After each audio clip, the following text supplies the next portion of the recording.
मायबाप सरकार आणि शेतकऱ्यांना नमस्कार। खरं तर वस्तुस्थिती बघायला गेलं तर सरकारला आणि माझ्या शेतकरी बांधवांना नमस्कार घालायची सुद्धा ताकद त्या शेतकऱ्यामध्ये म्हणजे आमच्यामध्ये राहिली का नाही हा खरं तर सगळा प्रश्न आहे। आपण सोलापूर जिल्ह्यातल्या मोहोळ तालुक्यातल्या घाटणे गावातल्या एका शिवारामध्ये आहोत।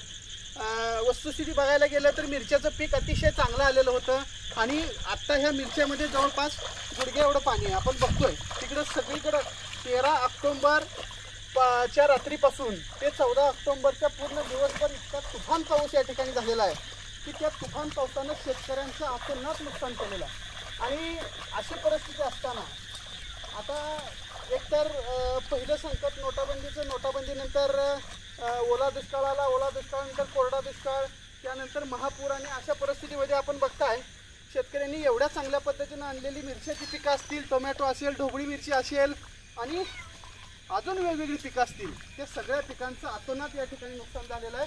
सगळ्यात महत्त्वाचं म्हणजे सोयाबीन, उडीद ज्यांनी काढून ठेवला होता तो सगळा सोयाबीन आणि उडीद आता ह्या झालेल्या पावसामुळं पूर्णतः त्या ठिकाणी काळा पडणार आहे। त्याच्या पुढे जाऊन विचार करायचा झाला तर डाळिंब, द्राक्ष आणि इतर फळझाडांचं, केळीचं हे मोठ्या प्रमाणावर नुकसान होत आहे। आणि सगळ्यात मोठं नुकसान ह्या पट्ट्यामध्ये सोलापूर, उस्मानाबाद, सांगली, सातारा, पुणे ह्या भागामध्ये सगळ्यात मोठं नुकसान मित्रांनो ऊसात झालेलं आहे। आपण बघतो या ठिकाणी एवढा चांगला ऊस त्या ठिकाणी शेतकऱ्यांनी कष्टानं आणलेला होता आणि अशा कष्टानं आणलेल्या ऊसा एवढ्या उभे केलेल्या ऊसामध्ये तुम्ही बघताय जवळपास गुडघाभर पाणी आहे मित्रांनो या ठिकाणी आणि सगळा ऊस त्या ठिकाणी जमीनदोस्त झालेला तुम्ही बघताय।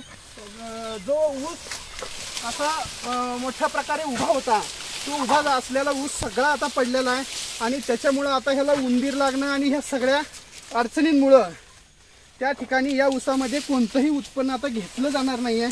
खरं तर आपण जमीन स्तरावरची वस्तुस्थिती सरकारपर्यंत पोचली पाहिजे आणि नेमकं शेतकऱ्याचं कोणत्या बाजूनं नुकसान होत आहे हे सगळं आपल्याला लक्षात आलं पाहिजे। म्हणून या ठिकाणी आपण हा व्हिडिओ करतोय। तुम्ही बघता हे सगळं शेतामध्ये पाणीच पाणी आहे आणि त्याचप्रमाणे या ठिकाणी आपण बघतोय की ऊसाचे प्लॉटच्या प्लॉट त्या ठिकाणी जमीनदोस्त झालेले आहेत। आपण बघतोय अतिशय कष्टानं आता साखर कारखान्याला तोड करून नेण्यासाठी फक्त राहिलेला ऊस त्या ठिकाणी आता सगळा जमीनदोस्त झाला।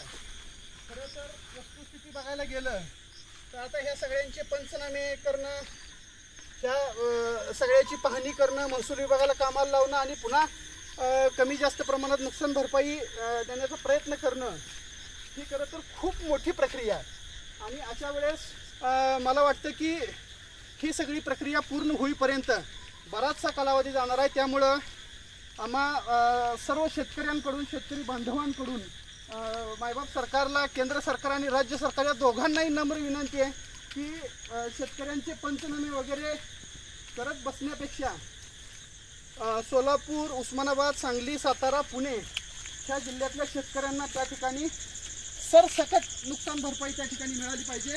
आणि त्याच पद्धतीनं ह्या शेतकऱ्यांचं जे काही नुकसान झालं आहे तुम्ही बघता याच्यामध्ये तुम्हाला जमीन स्तरावरची वस्तुस्थिती लक्षात आली पाहिजे।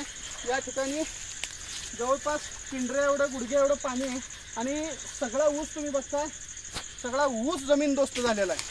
त्याच्यामुळं सरकारनं, मायबाप सरकारनं शेतकऱ्यांच्या झालेल्या ह्या नुकसानीची मोठ्या प्रमाणावर दखल घेणं गरजेचं आहे आणि दखल घेऊन कोणतीही कारणं न सांगता, कोणत्याही आर्थिक अडचणी न सांगता तुमच्यापेक्षा जास्त आर्थिक अडचणीत असणाऱ्या शेतकऱ्यांना तात्काळ नुकसान भरपाई मिळणं आणि ती तुम्ही देणं ही तुमची जबाबदारी आणि कर्तव्य समजून आपण ती लवकरात लवकर दिली पाहिजे एवढीच या ठिकाणी अपेक्षा व्यक्त करतो। थांबतो। जय हिंद, जय महाराष्ट्र।